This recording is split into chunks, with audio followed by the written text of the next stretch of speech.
স্বাগত চট্টগ্রাম প্রতিদিনের সঙ্গে আছি আমি সামিয়া তমা। এবার বিস্তারিত।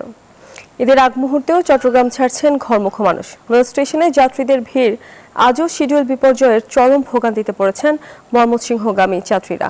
তবে বেশিরভাগ ট্রেন যথাসময়ে ছেড়ে যাওয়ায় খুশি যাত্রীরা।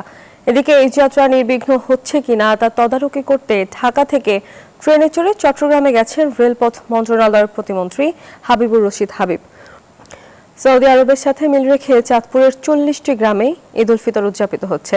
সকাল 9টায় হাজীগঞ্জের সাদরা দরবার শরীফে ঈদের প্রধান জামাত অনুষ্ঠিত হয়। ঈদের নামাজে ইমামতি করেন ঐতিহাসিক সাদরা দরবার শরীফের পীর মুফতি আল্লামা জাকারিয়া চৌধুরী আল মাদিনা।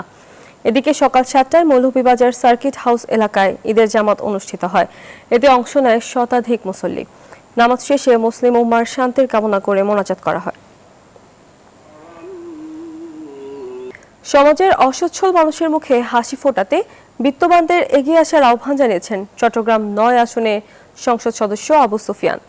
দুপুরে চট্টগ্রাম নগরীর দক্ষিণ বাকলিয়ার 19 নম্বর ওয়ার্ডে বাংলাদেশ জাতীয়তাবাদী দল ও অঙ্গ সহযোগী সংগঠনের উদ্যোগে আয়োজিত ঈদ বস্ত্র বিতরণ অনুষ্ঠানে প্রধান অতিথির বক্তব্যে তিনি সব কথা বলেন।